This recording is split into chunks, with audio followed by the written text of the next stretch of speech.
अस्सलाम वालेकुम। आरएसएस वाले और बीजेपी वाले अगर कहे भैंस उड़ रहा है तो आप क्या यकीन करेंगे? वैसे ही भारतवर्ष में मुसलमानों को संख्या बताकर हिंदुओं को डराया जाता है। आरएसएस, बीएसपी और बीजेपी वालों का एक काम है। डेटा के मुताबिक जो काम करता है, जो बोलता है, संवैधानिक और डेटा के मुताबिक वो असदुद्दीन ओवैसी है। कल जनता की अदालत में डेटा के साथ असदुद्दीन ओवैसी साहब ने बोला कि अगर 1000 साल भी अगर गुजर जाए तो मुसलमान ज़्यादा नहीं होंगे इंडिया में। खामखा खाली डरा रहे आरएसएस वाले और बीजेपी वाले हिंदू भाइयों को। आप समझिए डेटा के साथ जो बोल रहे हैं शायद। मेरा क्वेश्चन आपसे ये है कि कुछ लोग कहते हैं कि ज़्यादा बच्चे करने से डेमोग्राफिक बढ़ेगा, आपका इस पे क्या कहना है? ये सरासर झूठ है, गलत है।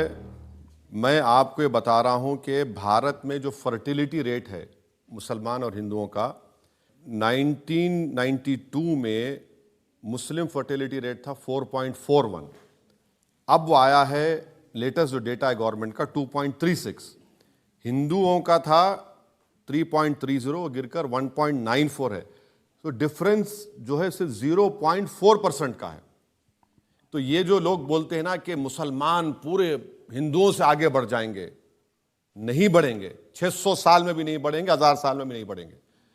भारत में हिंदुओं का पॉपुलेशन स्टेबलाइज हो जाएगा बाय 2070 और मुसलमानों का पॉपुलेशन स्टेबलाइज होगा इन 40 साल के बाद। वो और लास्ट जो मुसलमानों का पॉपुलेशन होगा वो 18.87%, उतना ही होगा। ऐसी चीज़ें सोशल मीडिया पर बहुत चलती हैं और लोग एग्जाम्पल देकर बताते हैं कि बेल्जियम में बैलेंस बिगड़ गया, वहाँ ज़्यादा मुसलमान हो गए, वहाँ के लोग कम रह गए। सर, बेल्जियम का वॉफल अच्छा होता है, मैं भी कभी खाया, मगर बेल्जियम में वहाँ पर जो लोग आए अरब कंट्रीज से, तो वहाँ पर रह रहे हैं, मगर भारत में तो ऐसा नहीं होने वाला है।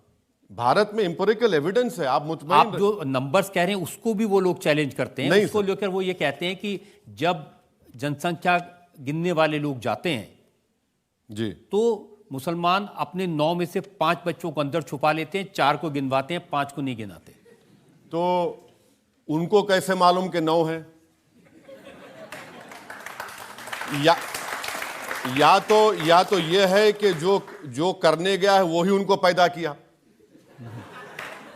या फिर उनका चचा है, या उनका दादा है, या नाना है, या उसकी बेटी उस घर में है। भाई मालूम कैसे मालूम? भाई गलत बात है ना सर। 9 पैदा कर रहे नहीं है, पैदा कर रहे। आप तालीम को आम करिए, आप मुस्लिम महिलाओं को डिमांड ड्रिवन स्कॉलरशिप दीजिए। आपको मैं बोल रहा हूं कि 21 से पहले पॉपुलेशन स्टेबलाइज हो जाएगा। आप तालीम में मदद ही नहीं कर रहे हैं। मोदी जी स्कॉलरशिप बंद कर दिए। मोदी जी ने तो आपकी अदालत में कहा था, मैं चाहता हूं मुसलमान के एक हाथ में कंप्यूटर हो और दूसरे में कुरान। मोदी जी हमारे हाथ में कुछ रखे ही नहीं है। हमारा घर ही छीन लिए, मस्जिदों को छीन रहे हैं, शनाख्त को छीन रहे हैं। वो तो मोदी जी डायलॉग अच्छा मारते हैं माशाल्लाह से, वो उनका कोई मुकाबला नहीं है, कोई मुकाबला नहीं कर सकता। भाई आप अगर एक हाथ में कुरान और कंप्यूटर दे रहे तो आपने pre matric scholarship 9th class से क्यों की? आपको क्लास 5, 3, 6 से करना चाहिए था। आपने मौलाना आजाद फाउंडेशन क्यों बंद किया जिसमें लोग पीएचडी करते? आपने क्यों बंद किया उसको? भाई आप जो कर रहे हैं मैं बता रहा हूं ना, आपने मेरिट कम मींस की स्कॉलरशिप को कम कर दिया। 2021-22 का जो बजट था उसमें से खाली 22% खर्च हुआ। बताऊं मैं आपको, ये पार्लियामेंट का डेटा उठाकर देख लीजिए आप।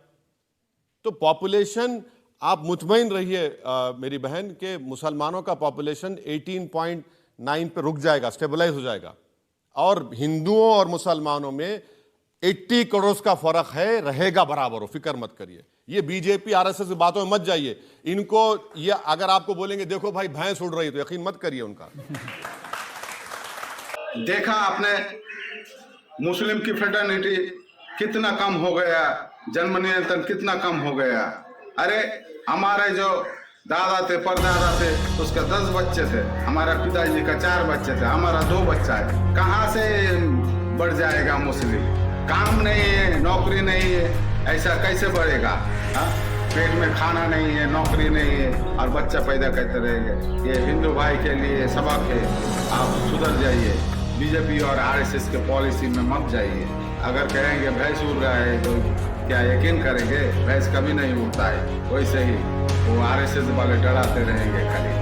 अस्सलाम वालेकुम।